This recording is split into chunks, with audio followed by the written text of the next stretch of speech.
بسم اللہ الرحمن الرحیم۔ السلام علیکم خواتین و حضرات، میں ہوں آپ کا جنید سلیم اور آپ دیکھ رہے ہیں انصاف ڈیجیٹل۔ ناظرین، سب سے پہلے تو آج میں ایک تجویز پیش کرنا چاہتا ہوں، بہت ہی ملکی سلامتی کے حوالے سے بڑی امپورٹنٹ تجویز ہے وہ، کہ یہ جو ڈاکٹرز اور اسپیشلسٹ سوشل میڈیا پہ آ کے بیان دے رہے ہیں اور مسلسل یہ کہتے چلے جا رہے ہیں کہ پیراتھائرائڈ کا علاج جو ہے وہ پاکستان کے کم و بیش ہر شہر میں ممکن ہے، ان ڈاکٹرز اور فزیشنز اور یہ جو بڑے بڑے فن خوان ڈاکٹرز بن رہے ہیں، انہیں پکڑ پکڑ کے ڈالوں میں ڈالنا چاہیے، ان پر دہشت گردی کے کیسز ڈالنے چاہیے، کیونکہ یہ ڈاکٹر ایک طرح سے ملک میں انتشار پھیلا رہے ہیں، اور ان پر کوئی اور کیس نہیں بن سکتا تو یہ کیس ڈال دیا جائے کہ یہ ڈاکٹرز جو ہیں یہ پاکستان کے امریکہ اور سوئٹزرلینڈ سے تعلقات خراب کرنا چاہتے ہیں، جن دو ملکوں کے بارے میں مریم نواز شریف صاحب نے فرمایا ہے کہ پیراتھائرائڈ کا علاج جو ہے وہ صرف ان دو ملکوں میں ممکن ہے۔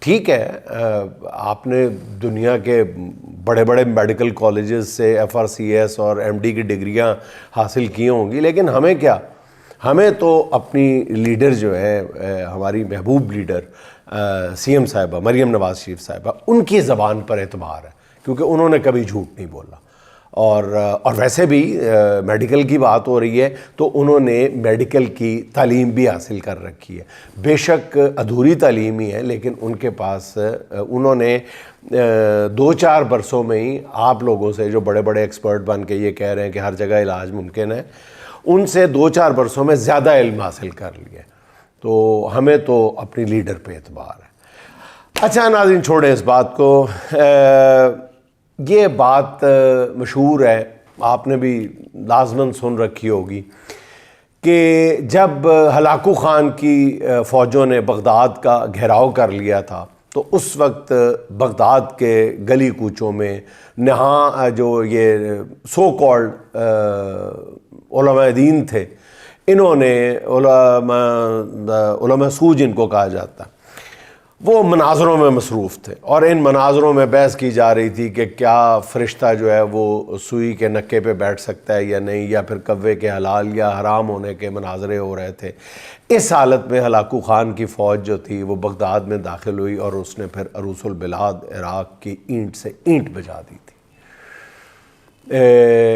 یہی نہیں بلکہ مخصوص سوچ کے حامل اس طرح کے جو علماء تھے، انہوں نے قائد اعظم محمد علی جناح پر بھی پہلا اعتراض یہی داغا تھا کہ یہ مغربی لباس اور حلیے کا شخص ہے، یہ دین کے نام پر کوئی ملک کیسے حاصل کر سکتا ہے، اور کسی مولوی نے تو یہاں تک کہہ دیا تھا کہ محمد علی جناح پتلون پہنتا ہے اس لیے لامحالہ وہ کھڑے ہو کر پیشاب کرتا ہوگا، اور پھر بات اتنی بڑی کہ بعض لوگوں نے قائد اعظم محمد علی جناح کو کافر اعظم تک کہہ دیا تھا۔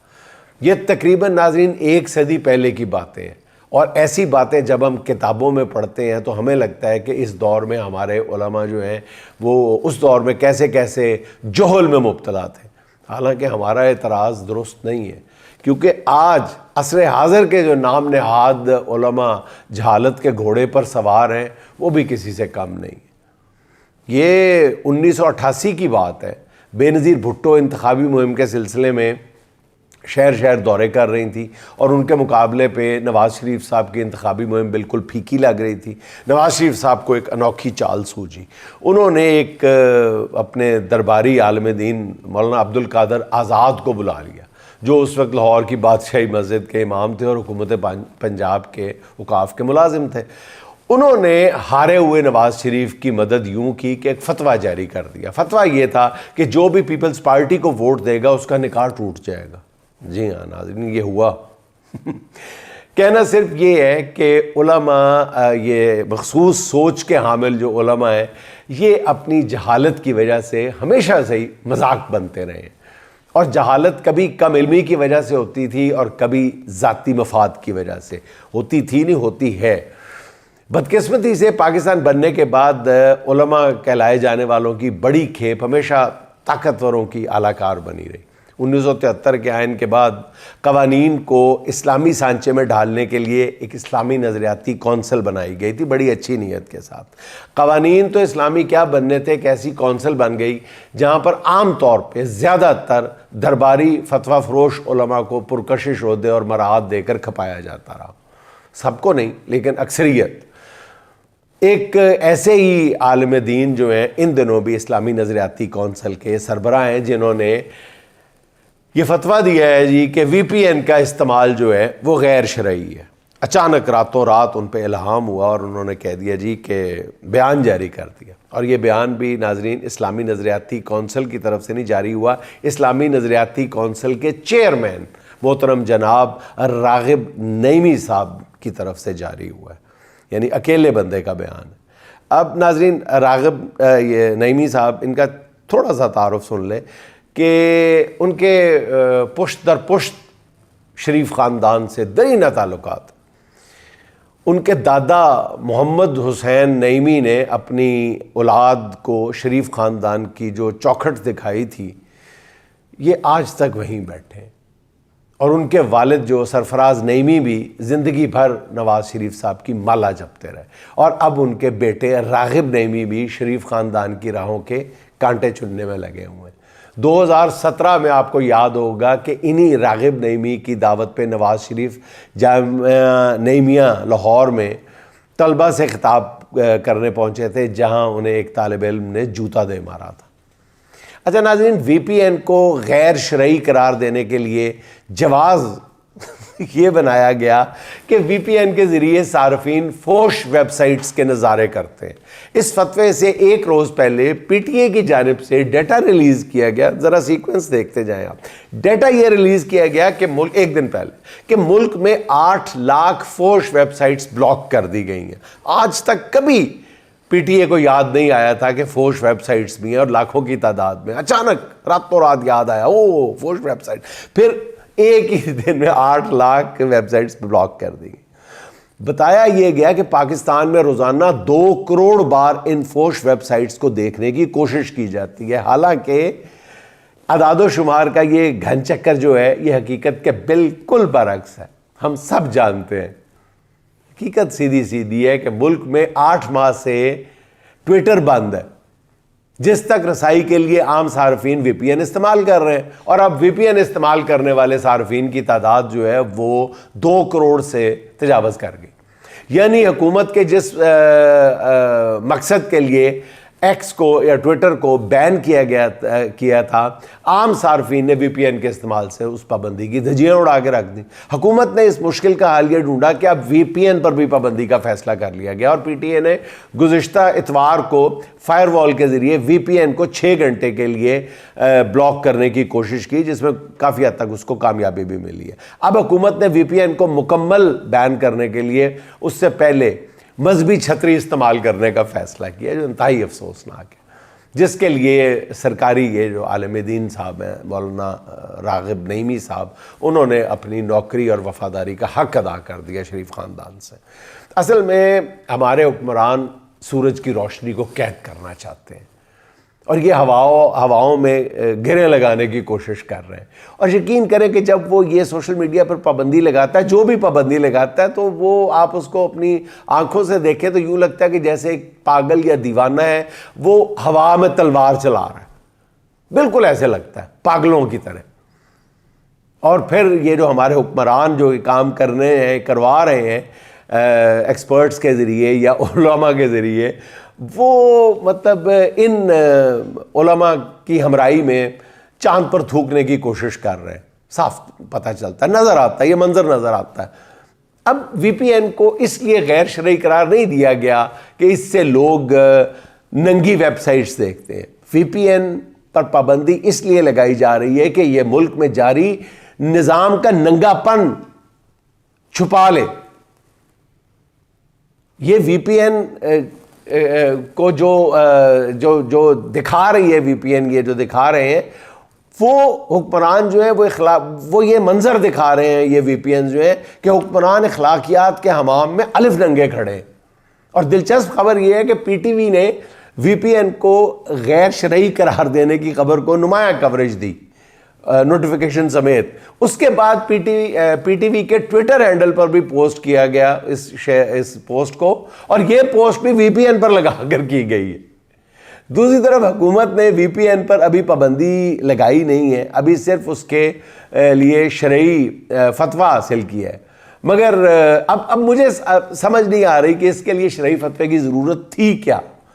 لیکن یار لوگوں نے ابھی پابندی سے پہلے ہی اس کا توڑ بھی نکال لیا, جو سوشل میڈیا پہ دھڑا دھڑ شیئر ہو رہا ہے.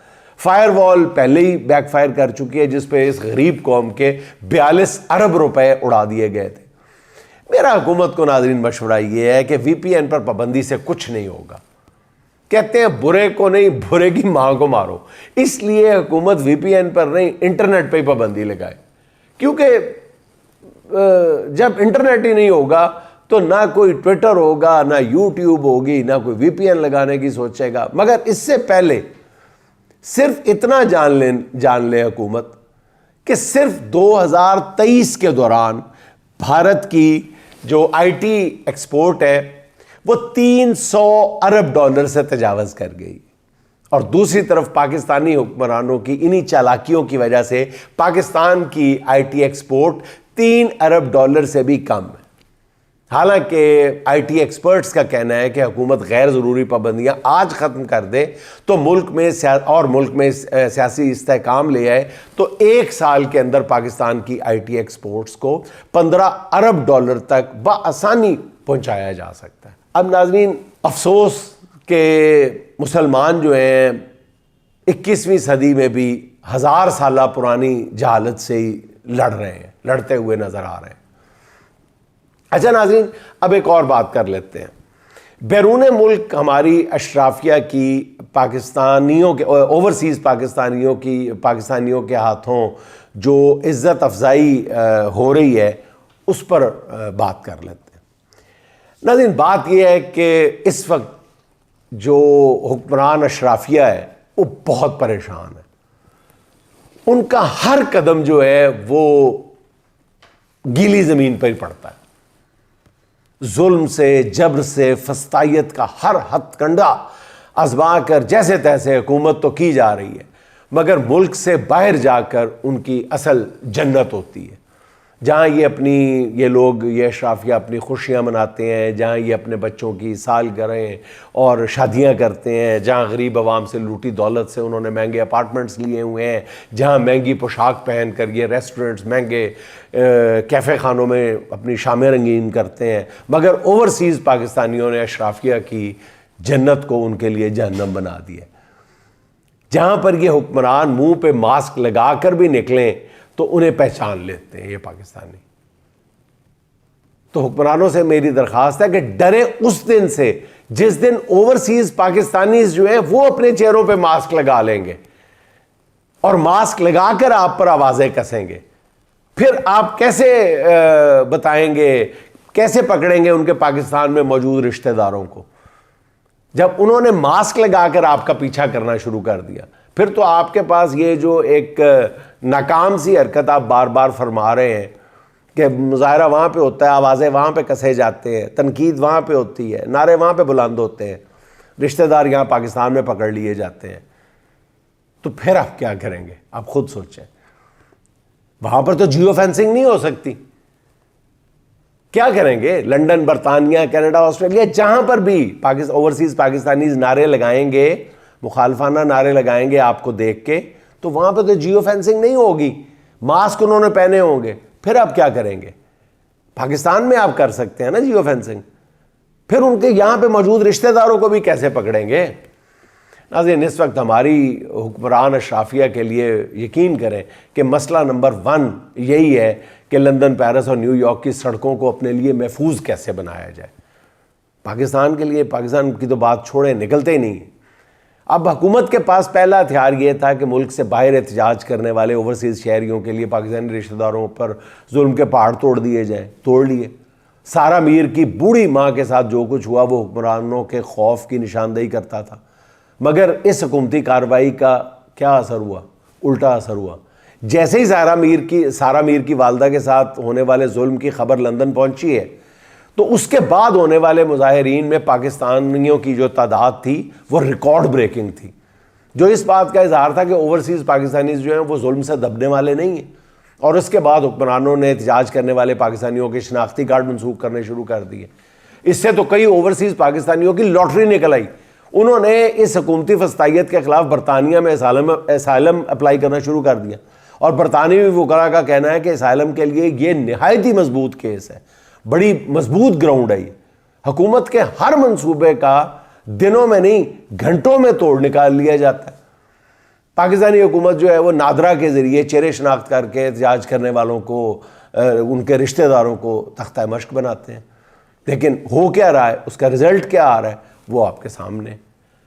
اصل میں ناظرین یہ لوگوں کے موڈ اور ان کے جو منتقم مزاج بنتے جا رہی ہے نوجوان نسل، وہ کس بنیاد پہ ان کی مخالفت کر رہی ہے یہ اس کو سمجھنے کے لیے تیار نہیں۔ ناظرین اصل میں یہ وہی نوجوان نسل ہے جو غزہ میں ڈٹے ہوئے فلسطینیوں کو اپنا ہیرو مانتی ہے، جن کے چیتھڑے اڑ گئے ہیں لیکن وہ پھر بھی ظالم کو للکار رہے ہیں۔ پاکستانی نوجوان بھی انہی سے متاثر ہے اور اپنے وہ ظالموں سے ٹکرا رہا ہے پاکستان کا نوجوان۔ اب نون لیگی قیادت اور اوورسیز پاکستانیوں کے ہاتھوں ہونے والے سلوک سے رنجیدہ ہے نون لیگ کی جو قیادت ہے، بلکہ رنجیدہ نہیں ہے، پریشانی میں بلک رہی ہے۔ یہ برطانیہ کی کسی اہم عمارت میں چلے جائیں تو انہیں پچھلے دروازوں سے باہر نکلنا پڑتا ہے۔ مناظر دیکھ لیے آپ نے، اب تو لندن کے سیکیورٹی اہلکار جو ہیں وہ بھی نواز شریف کو دیکھتے ہی مستعد ہو جاتے ہیں کہ لو جی مصیبت پہ گئی۔ اب نون لیگی قیادت کو سمجھ نہیں آ رہی کہ ان نوجوانوں کا کیا علاج کریں۔ فیصلہ ساز بھی دیکھ رہے ہیں کہ یہ نوجوان اب ان کے قابو سے باہر ہو رہے ہیں اور یہ اپنی سلطنت کو لڑکھڑاتا دیکھ رہے ہیں، فسطائیت کے ذریعے سب روکنا چاہتے ہیں۔ انہیں اب پتہ چل رہا ہے کہ سوشل میڈیا نے سب کچھ بدل کے رکھ دی ہے۔ آپ نے وہ خواجہ آصف صاحب کی وہ تقریر سنی ہوگی جو غالباً وہ لندن میں 4 یا 5 لوگوں کو سامنے بٹھا کے کر رہے ہیں، کیونکہ کیمرہ ایک دفعہ بھی سامعین پہ نہیں پڑا، حاضرین پہ نہیں پڑا، صرف خواجہ صاحب کی التجائیں سنائی دے رہی ہیں، دکھائی دے رہی ہیں۔ خواجہ صاحب التجا کر رہے ہیں کہ سوشل میڈیا پہ بیانیہ بنایا جائے، ہاتھ جوڑ جوڑ کے اپنے لوگوں سے کہہ رہے ہیں، وہی 4-5 لوگوں سے کہہ رہے ہیں جو وہاں ان کے تنخواہ دار ہیں، سو کالڈ اخبار نویسوں کا انہوں نے اپنے اوپر لبادہ اڑا ہوا ہے، ان کی چوکیداری کرتے ہیں ان کے وہاں پہ ایون فیلڈ کے باہر، اور خواجہ صاحب غالباً انہی کے آگے ہاتھ جوڑ رہے ہیں کہ کیا کہہ رہے ہیں؟ کہہ رہے ہیں کہ سوشل میڈیا پہ بیانیہ بناؤ، صرف پوسٹوں کو ری پوسٹ کرنے سے کام نہیں چلے گا۔ خواجہ صاحب عمران خان کی مثالیں دے کے اپنے کارکنوں کی منتیں کرتے ہوئے آپ اچھے نہیں لگ رہے۔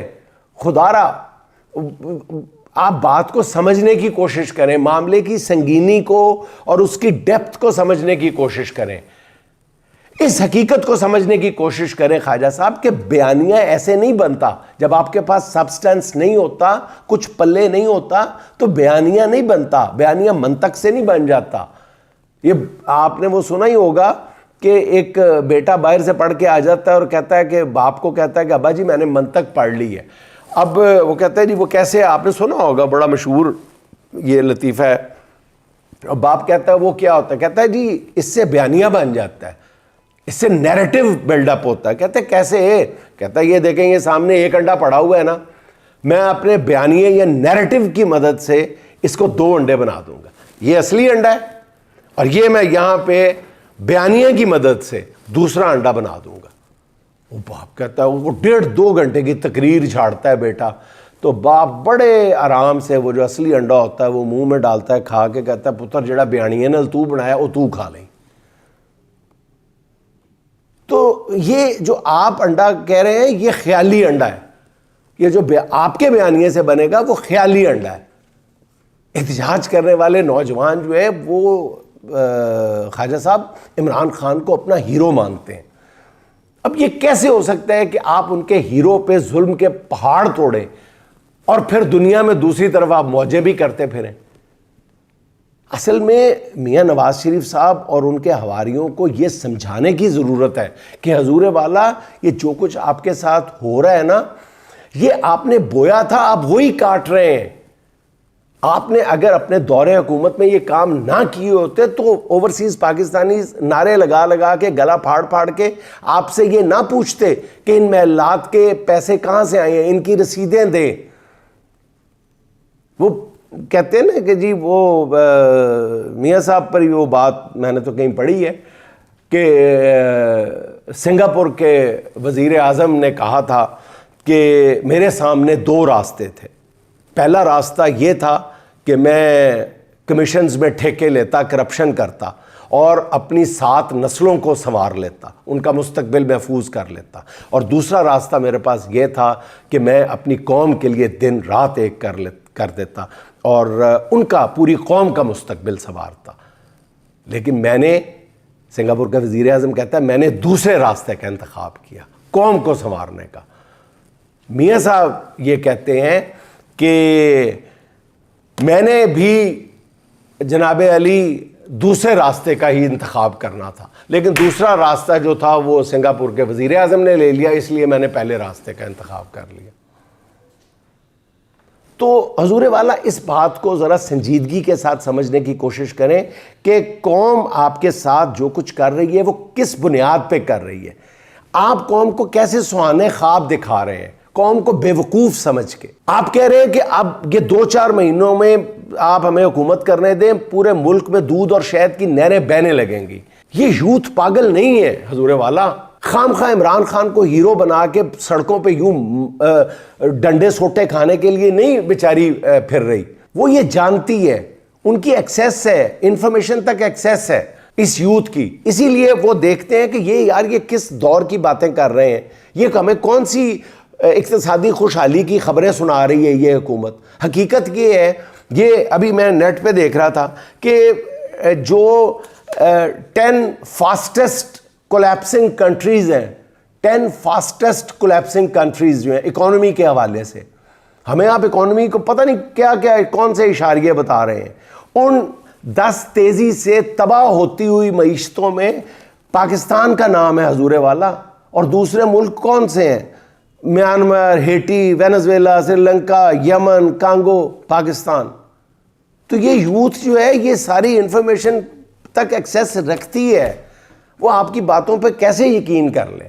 بس اتنی سی بات ہے، اتنی سی بات آپ سمجھ لیں، مسئلہ حل ہو جائے گا، آپ کو آوازیں کسنے کی بات بھی سمجھ آ جائے گی۔ ہائے ہائے ناظرین، اسی کے ساتھ ہی سلیم کوثر صاحب کے 2 اشعار سن لیں۔ لہو سے سینچنا پڑتے ہیں برگو بار کے موسم، لہو سے سینچنا پڑتے ہیں برگو بار کے موسم، بظاہر یوں لگا دینا شجر آسان کتنا ہے، جنہوں نے دھوپ کی دشواریاں جھیلیں بتائیں گے، جنہوں نے دھوپ کی دشواریاں جھیلیں بتائیں گے، بدن پہ سایہ دیوار و در آسان کتنا ہے، شکست خاک سے لے کر نمو یابی کے منظر تک، شکست خاک سے لے کر نمو یابی کے منظر تک، ذرا آسان ہے رستہ مگر دشوار کتنا ہے، مگر دشوار کتنا ہے۔ ناظرین خوش رہیں، خوش رکھیں، آپ سے ملاقات ہوگی انشاءاللہ اگلے ولاگ میں۔ اللہ حافظ۔